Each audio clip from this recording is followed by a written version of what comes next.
Tonight, I'm taking a flight to... Hello and welcome to Tokyo Narita Airport. Another day, another flight, another budget airline, this time on Zip Air to Hawaii.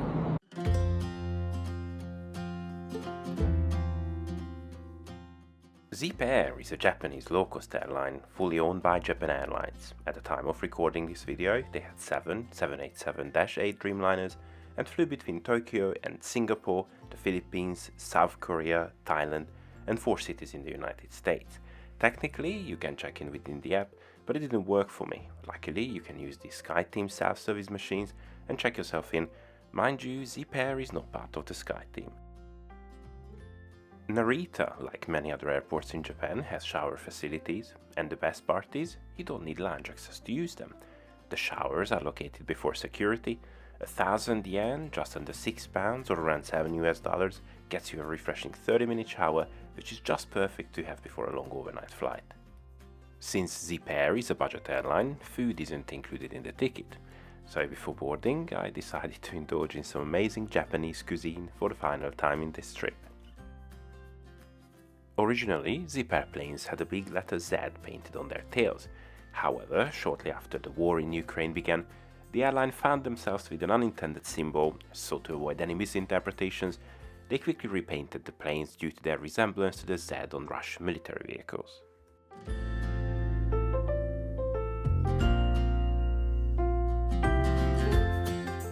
Soon, the gate was announced and it was time to board the Dreamliner. My ride today was this brand new Boeing 787-8 Dreamliner, delivered brand new to Zip Air just a few months ago in March 2023. Being an economy-only airline, the plane had 290 seats, and instead of offering extra legroom in the front rows, Zip Air went for something unique, the Zip Full Flat.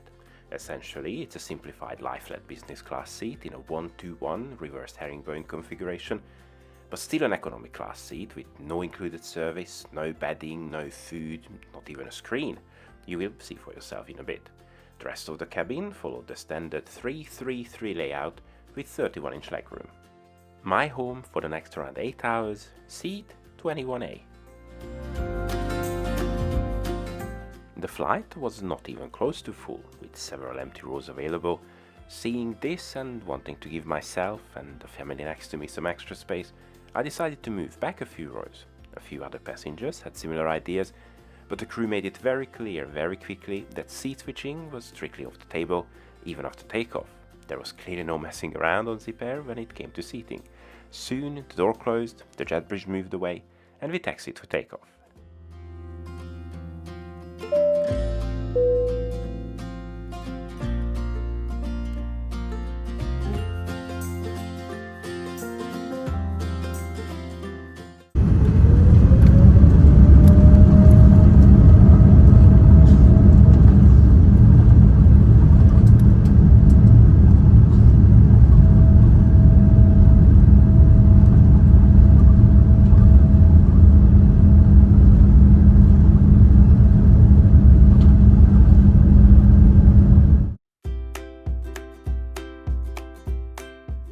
The journey tonight took me across half of the Pacific Ocean from Japan to Honolulu. The flight took 7 hours and 43 minutes. Let's talk about the seats. You have a smaller tray with a cup holder and space to put your phone or tablet, so you can watch a film or play games. There's a bifolding table, and between these you find the buttons for the reading light and to call the crew. There's plenty of legroom with 31-inch pitch. The seats are 17.1 inch wide and they have a 3-inch recline. The headrest is 4-way adjustable. There's a USB-A port and a universal power socket. Sadly, there are no individual air vents, there's also no screen, but you have a sticker with 2 QR codes.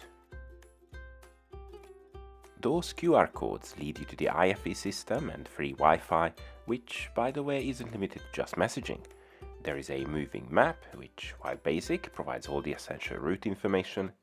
A shopping menu lets you order food, drinks, snacks, and even items like blankets, slippers, electronics, and gifts. Movies are available for viewing, though selection wasn't very extensive, offering only 10 films on that particular day en route. Having already eaten at the airport, I wasn't hungry, so I opted for a Coke Zero and I bought another tag for my collection. The crew delivered them to my seat within just a few minutes. The washrooms are standard Dreamliner toilets, no windows, also no fancy Japanese bidet here. They were spotless clean and fully stocked, however. The crew kept regularly checking them and made sure they are always tidy. Smoking is obviously not allowed on any flight nowadays, and it is made very clear that on Zip Air someone is always watching. There are 12 lie-flat seats at the front, but other than having more space, they offer no extra service. This is still an economy cabin. On this flight, the price of these were just a bit over double of the normal seats, which is really good value for money. Just wait to see how much I paid for my ticket. Back at my section, the crew dimmed the lights. I was really hoping for some sleep, but the baby clearly had other plans. I get that babies cry on planes, but this really was something else. Just listen to this.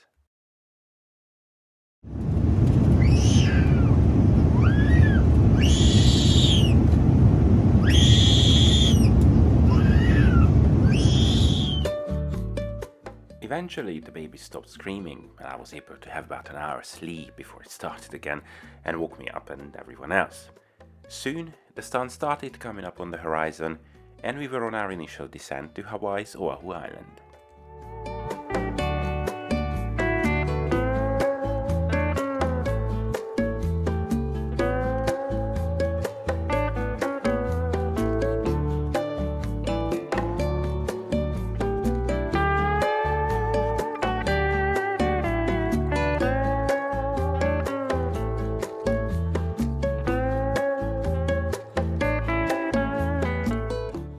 £228, roughly equivalent to 280 at US dollars.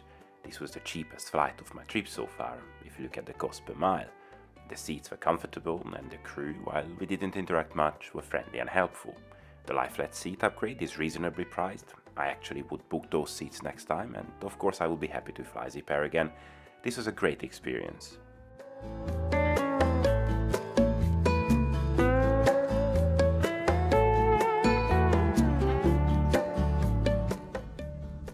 Good. Something is missing, however. Yes. So much better. Getting global entry and TSA pre-check was $100 very well spent. It took me about, well, not even exaggerating, 10 seconds to get into the US. Anyways, welcome to Hawaii.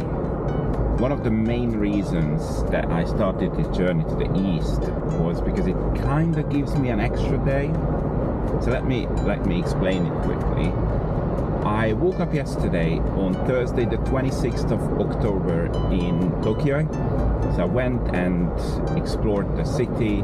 Then in the evening I took this flight and on the way we crossed the international date line and then we landed in Honolulu on Thursday the 26th of October at 7 a.m. So I get to live this Thursday twice. So I haven't been to the US for about 5 months now, and I know it's a bit silly, but there is this diner chain called Denny's, which I absolutely love and it's amazing, and I just could not wait. So this is our first stop. We are going to have fried chicken. Let's check it out. Denny's is an American diner chain. Most of the locations resemble the classic 1950s style diners. There's nothing fancy, but I really like them. They have one restaurant back home in the UK, but sadly don't have half of the good stuff you can have in the US. So my first drive from pretty much any airport in the US usually takes me to a local Denny's. After breakfast, I drove to a breathtaking lookout overlooking the island's northern coast. The sight of those mountains, with their rugged beauty and lush green slopes, are truly unforgettable. I had been to tropical islands before, but there's something very special about Hawaii that keeps drawing me back. I will add the location names with Google Map links to the description. The next stop on my list was the Valley of Temples to visit this Buddhist temple. It is a smaller scale replica of a 900-year-old Buddhist temple in Kyoto, Japan. It was completed in 1968, and it's actually not a functioning temple in the proper sense, as it doesn't host a resident monastic community, but it is a place of worship.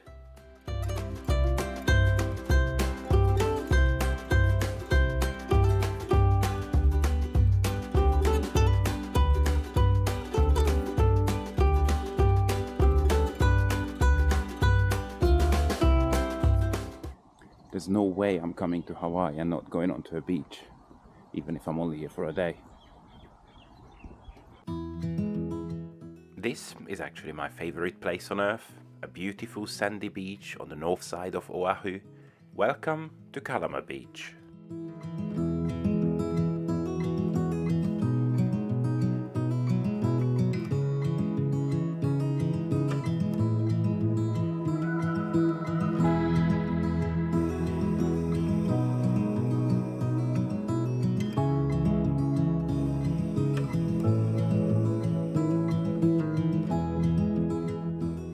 Most parks and public beaches close their doors as the sun dips below the horizon, so before long it was time to get back to the car.